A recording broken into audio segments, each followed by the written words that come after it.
नमस्कार, हमारा नाम है समरीन और आपने देखना शुरू कर दिया है लाइव सिटीज। देखिए, सुबह के 8:30 बज रहे हैं और आप देख रहे हैं लाइव सिटीज का विशेष कार्यक्रम सुबह की चाय। देखिए, आपने देखा था कि बीते दिन की बड़ी खबर, बीते दिन की ब्रेकिंग न्यूज क्या थी। आपने देखा था कि लंबे अरसे के बाद एक हो गया था लालू परिवार और शहाबुद्दीन परिवार। तो ऐसे में अब बड़ा सवाल यही उठ रहा है कि आखिर इस मिलन का कितना फायदा होगा उपचुनाव में।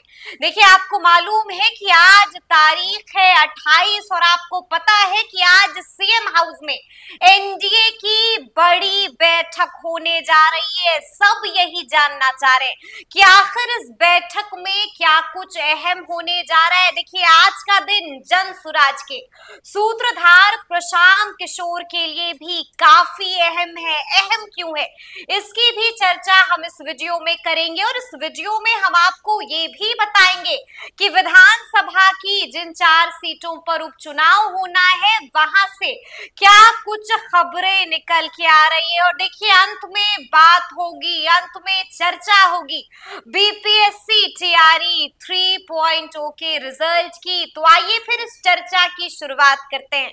इन तमाम मुद्दों पर एक बार फिर से सीधी बातचीत करने के लिए हमारे साथ सीनियर जर्नलिस्ट रवि उपाध्याय जी हैं। रवि जी, पहले तो बहुत बहुत शुक्रिया बातचीत के लिए जी। सबसे पहले तो हम आपसे ये जानना चाहते हैं कि बीते दिन आपने देखा था कि बीते दिन की ब्रेकिंग न्यूज, बड़ी खबर क्या थी। आपने देखा था कि कैसे लंबे अरसे के बाद एक हो गया था लालू परिवार और शहाबुद्दीन परिवार।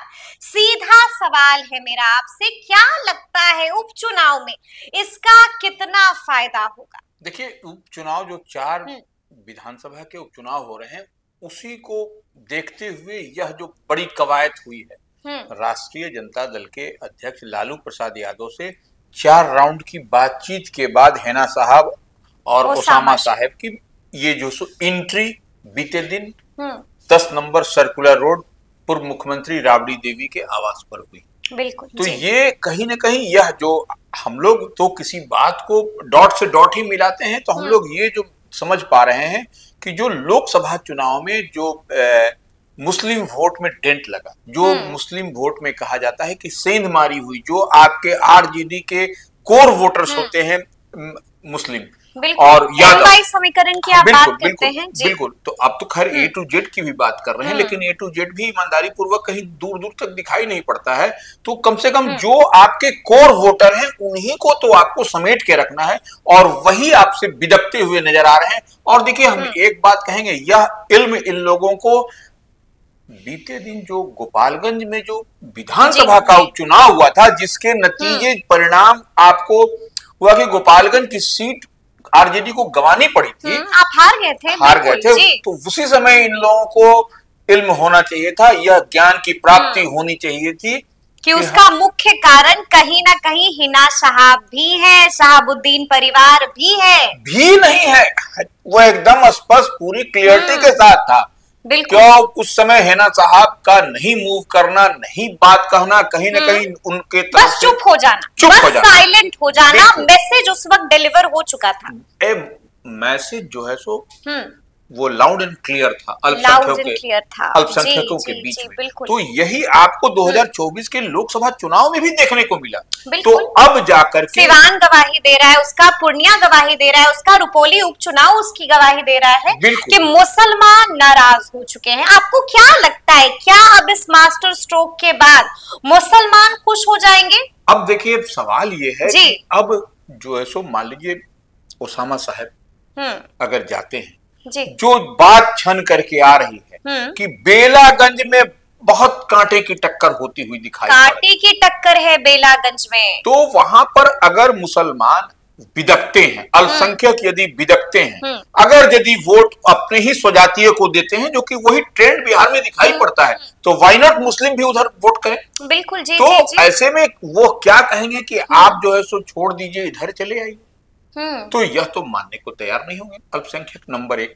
और जो हम लोग पहले लगातार हम लोग इस बात को कह रहे हैं कि प्रशांत किशोर क्या कह रहे हैं, इस बात को भी तो वह आप देखिए, वह पब्लिक डोमेन में घूम घूम करके कह रहे हैं, प्रशांत किशोर जन सुराज के संस्थापक, वह तो कह रहे हैं कि मुस्लिम जो है सो यादव को तो जितवा देते हैं जी, लेकिन यादव जितवाए मुस्लिम उम्मीदवार को, बिल्कुल बड़ा चैलेंज कर दिया है। बड़ी बात कह रहे हैं वो, और वह कहीं अपीलिंग बात है।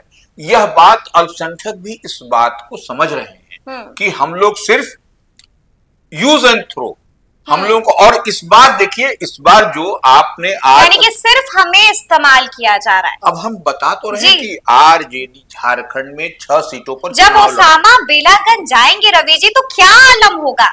क्या ओसामा की बात मानेंगे वहां के मुसलमान? देखिए, वही है कि अब कितने प्रतिशत लोग बात मानते हैं, यह भी देखा जाएगा चुनाव परिणाम, चुनाव नतीजे के बाद जब वोट की गिनती होगी, तो यह वह दिखाई पड़ेगा कि ओसामा का जाना, हैना साहब का साथ में रहना, वो अंडर करंट क्या गया, क्या नहीं गया, या लेकिन क्या मैसेज डिलीवर होगा, क्या मैसेज जाएगा, यह भी एक बात है। तो लेकिन अब मुसलमान देखिए, क्या लगता है फायदा होगा उपचुनाव में? देखिए, उपचुनाव में जितना फायदा, वही तो हम कह रहे हैं। क्या कहेंगे, किस कौन सी बात कहेंगे कि जिससे कि अल्पसंख्यक या मुस्लिम चेहरा जो है, जो उम्मीदवार है वहां पर, उनको वोट न दे करके दूसरे जो सो आरजेडी कैंडिडेट को वोट मिलेगा। देखिए, हम लोग तो कोई भविष्य वक्ता नहीं है, ज्ञानी नहीं है, लेकिन जो दिखाई पड़ रहा है उसी बात को हम लोग कह रहे हैं। क्योंकि अब देखिए, अल्पसंख्यक पूछ रहे हैं ना, जो आपको हम बता रहे हैं कि 6 सीट झारखंड में विधानसभा के इस बार के चुनाव में मिला, लेकिन उसमें अल्पसंख्यक एक भी चेहरा नहीं। बिल्कुल, ये आप 4 सीट पर उपचुनाव हो रहे हैं, इसमें अल्पसंख्यक बिल्कुल, यानी कि आप कह रहे हैं कि मुसलमान एक बार फिर से पूछ रहे हैं कि हमारा क्या हुआ, फिर से पूछ रहे हैं कि आप हमें क्यों भूल गए, और फिर से पूछ रहे हैं कि हमारी हिस्सेदारी का क्या हुआ। जवाब चाह रहे हैं मुसलमान। ये तो जिसकी जितनी भागीदारी उसकी उतनी हिस्सेदारी। यह बात तो आप ही कह रहे हैं, यह तो आप और हम और लाइव सिटीज नहीं कर रही है यह बात, और तब अब क्यों नहीं हिस्सेदारी मुस्लिम को दी? अच्छा, आपने देखा होगा कि बीते दिन प्रशांत किशोर ने भी इसको लेकर के बड़ी बात कह दी है। क्या कुछ कह रहे थे? खुल्लम खुल्ला सरेआम जनसुराज के सूत्रधार प्रशांत। देखिए, प्रशांत किशोर तो कह रहे हैं कि 40% हम मुसलमानों को देंगे 243 में से 40% देंगे, और वह कह रहे हैं कि आपका वोट नहीं चाहिए, आपकी दुआ चाहिए। जी जी जी। तो यह सब बात जो वह कह रहे हैं, तो वह कहीं ना कहीं अपील होता हुआ दिखाई पड़ रहा है। कोई माने नहीं माने वह अलग है। हिना और ओसामा की एंट्री पर भी उन्होंने बड़ी बात कह दी है, निश्चित साफ साफ कह दिया है कि जवाब दीजिए कि आप मैयत पर क्यों नहीं आए थे। बिल्कुल बिल्कुल। कई तरह के कटाक्ष भी कसे हैं प्रशांत किशोर ने। देखिए, हमने आपको बताया, तो बता रहे हैं प्रशांत किशोर की यह जो है सो जनसुराज की मजबूत स्थिति इस बार के जनसुराज का डर है। जनसुराज का करंट है जो लग गया है। बिल्कुल, उसी के लिए देखिए, कभी आप इतने उनसे इतने दूर हो जाते हैं और कभी इतने पास हो जाते हैं। ये कहीं ना कहीं वो तो दिखाई पड़ रहा है कि जनसुराज की एंट्री के कारण ये लोग एक साथ घबराहट तो है, घबराहट तो है। देखिए, हमने आपको शुरू में ही बताया था कि आज का दिन एक और मायने में काफी अहम होने जा रहा है। आज सीएम हाउस में एनडीए की बड़ी बैठक बुलाई गई है। रवि जी, कारण क्या है इस बैठक को बुलाने का? देखिए, आप इसको ऐसे हम लोग थोड़ा समझे कि 2005 में जब नीतीश कुमार का पहला कार्यकाल था as a chief minister NDA के, उस समय एनडीए बिहार में दिखाई पड़ती थी कि एनडीए का मजबूत एक बैनर होता था, एक मजबूत सारे जो भी अलायंस पार्टनर होते थे वो सब होते थे, और ज्वाइंटली प्रेस कॉन्फ्रेंस होता था। उसके बाद के कालखंड में हमको नहीं आते कि एक भी प्रेस कॉन्फ्रेंस एनडीए का ज्वाइंटली हुआ।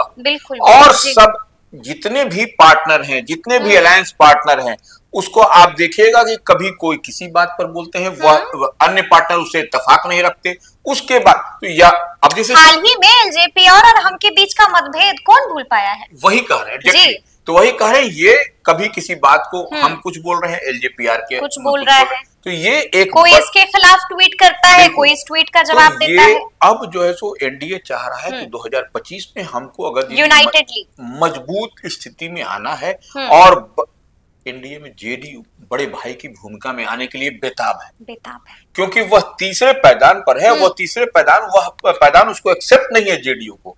तो इस लिहाज से देखिए, आज एक अन्य मार्ग मुख्यमंत्री जो नेता है नेता माने एनडीए के नेता हैं, बिल्कुल जी। तो वो उनके आवास पर ये बैठक रखी गई है और तमाम दलों के शीर्ष नेता वहां पर बैठक में रहेंगे और सब जिला अध्यक्ष को ही बुलाया गया है। तो यह तमाम विधायकों को भी बुलाया गया है, तमाम सांसदों को भी बुलाया गया है। सांसद, विधायक और मंत्री वह तो पार्ट एंड पार्सल है, वो तो रहेंगे ही रहेंगे।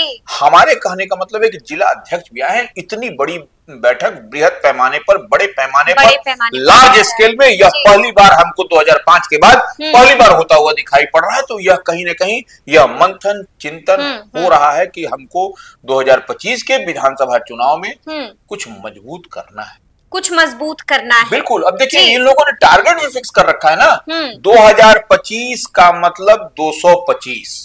ये है सबसे बड़ी बात। जी। तो 2025 में यानी कि टारगेट सेट हो चुका है। अच्छा, हम आपसे ये भी जानना चाहेंगे रवि जी कि कई तरह की चर्चाएं भी हो रही है पॉलिटिकल कॉरिडोर्स में। सीधा सवाल है मेरा आपसे, क्या नीतीश कुमार का मन एक बार फिर तो नहीं ना डोल रहा है? कहीं कोई बड़ा फैसला इस बैठक के बाद मुख्यमंत्री नीतीश कुमार लेने तो नहीं जा रहे हैं? देखिए, जब मन डोलता है तो तन भी डोलता है। बिल्कुल। तो मन डोले तन डोले, यह गाना भी है, पुराना गाना है, अच्छा गाना।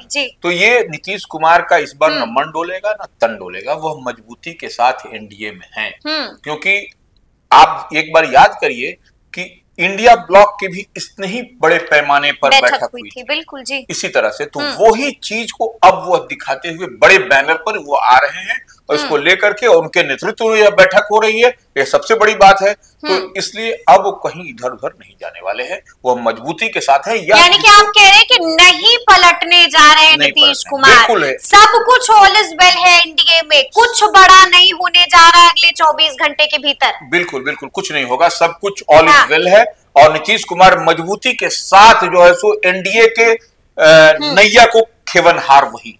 चलिए तो देखना होगा क्या होगा इस बैठक में। देखिए, अब हम अगली खबर का रुख करेंगे। अगली खबर जनसुराज के सूत्रधार प्रशांत किशोर से जुड़ी हुई है। मैंने आपको शुरू में ही बताया था कि आज का दिन जनसुराज के लिए, प्रशांत किशोर के लिए बेहद अहम है।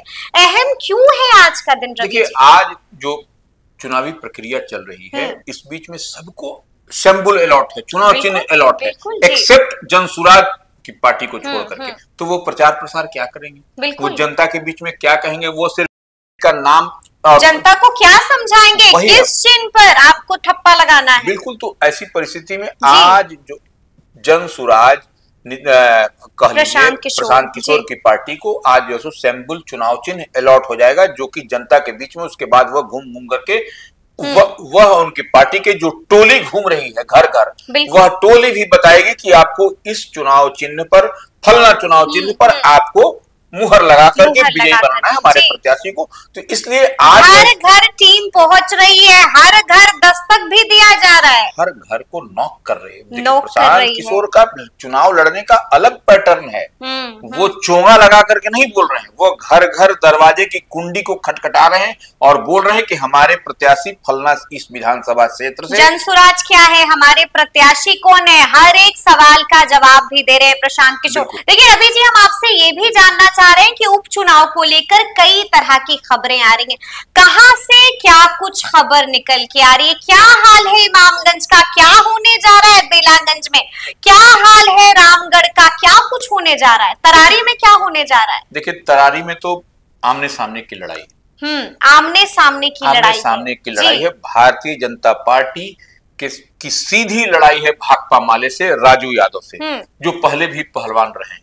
ठीक है। और इस बार भारतीय जनता पार्टी से मजबूत और विशाल प्रशांत, और ग्राउंड जीरो पर काम करने वाला विशाल प्रशांत है, सुनील पांडे के पुत्र हैं, वो उस क्षेत्र से कई बार विधायक रहे। यानी कि आप कह रहे हैं कि जनसुराज की किरण सिंह लड़ाई में आने की पूरी कोशिश कर रही हैं। निश्चित रूप से जनसुराज भी वहां पर, देखिए, वो ट्रायंगुलर कॉन्टेस्ट को बनाने की कवायद में पूरी कोशिश कर रहा है। किरण सिंह है, किरण सिंह के पीठ पर प्रशांत किशोर का हाथ है।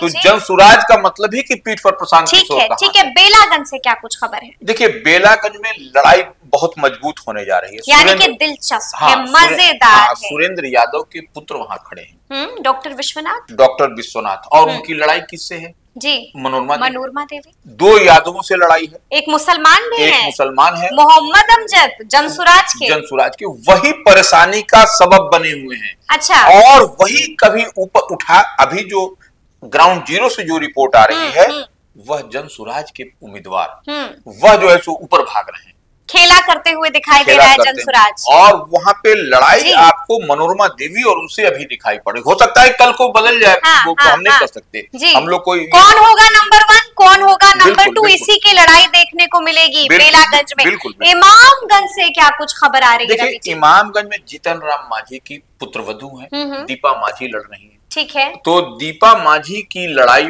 भी है वहाँ। बिल्कुल। तो वो अब ऐसा नहीं कि दीपा मांझी की आप क्लीन स्वीप कह दीजिएगा, दीपा मांझी की भी लड़ाई वहां पर आपको डॉक्टर जितेंद्र पासवान भी हैं जनसुराज के। वही कहे, डॉक्टर जितेंद्र पासवान भी वहां पर देखिए ग्राउंड वो बच्चों के डॉक्टर है वो। तो इस लिहाज से आप समझ सकते हैं कि हर घर में बच्चे जो है सो होते हैं, तो वो कितने लोग परेशान होते हैं, तो कुछ बोल नहीं पाता है, तो बेजुबान का वो डॉक्टर है, वो जो बच्चा तो बेजुबान होता है, तो वो इस लिहाज से डॉक्टर जितेंद्र का भी की पकड़ है वहां पर, पकड़ है। तो ऐसे में निश्चित रूप से दीपा मांझी को एक कड़ी टक्कर वहां पर आपको मिलता, यानी कि यहाँ की लड़ाई आप कह रहे हैं कि त्रिकोणीय है। हाँ, त्रिकोणीय है, त्रिकोणीय लड़ाई है। रामगढ़ का क्या हाल है, वहां से क्या कुछ खबर आ रही है रवि जी? रामगढ़ में 2 क्षेत्रीय माने ठाकुर समाज के बीच में लड़ाई है, और वहां पर देखिए आपको एक लड़ाई मजेदार वहां पर होती हुई दिखाई पड़ रही है। पूर्व जो है सो MLA है, बिल्कुल, उनके भतीजा वहां से लड़ रहे हैं। जी, वो सतीश यादव सतीश यादव लड़ रहे हैं, हाथी पर सवार हैं और पहले से भी उनकी पकड़ है वहां पर। और यह तो सुशील कुशवाहा है ही जनसुराज से, तो वह अशोक सिंह भी है। अशोक तो नहीं 2 राजपूत में लड़ाई है जी, बसपा है, बिल्कुल, उसके बाद से अजीत सिंह है, सुधाकर सिंह के भाई, तो जगदानंद सिंह के पुत्र, तो वहां पर वो माने आप चतुष्कोणीय लड़ाई आपको दिखाई, यानी कि यहाँ पर त्रिकोणीय नहीं बल्कि चतुष्कोणीय लड़ाई है। क्या होगा, कौन किस पर भारी पड़ेगा, ये आने वाला वक्त ही बताएगा। और अंत में हम बात करेंगे BPSC TRE 3.0 के रिजल्ट की, इसको लेकर के क्या कुछ जानकारी मिल रही है रवि जी? देखिए TRE 3 का जो है जुलाई माह में ही बीते दिन वो इसकी परीक्षा हुई थी, लेकिन अभी तक इसका परिणाम नहीं आया था। अभ्यर्थी बेचैन और तरह तरह की बात कर रहे हैं, अभ्यर्थियों के बीच में भ्रम की स्थिति बनी हुई है कि कहीं झोल झाल तो नहीं हो रहा है। तो ऐसी परिस्थिति में BPSC कुछ आकर के आगे बोल नहीं रहा है, लेकिन अब स्थिति जो जानकारी मिल रही है, लेकिन अब जानकारी जो मिली है कि छठ के बाद लोक आस्था का महापर्व छठ के बाद इसके परिणाम BPSC TRE 3.0 की का परिणाम निकल करके आने वाला, यानी कि छठ के बाद आ सकता है BPSC TRE 3.0 का रिजल्ट। तो देखिए तमाम मुद्दों पर हम लोगों ने तफसील के साथ बातचीत की है, तो फिर ये पूरी बातचीत आपको कैसी लगी है कमेंट करके हमें जरूर बताइएगा। तो ऐसे तमाम अपडेट्स के लिए ऐसे ही हमारे साथ बने रहिएगा और देखते रहिएगा लाइव सिटीज। बहुत शुक्रिया।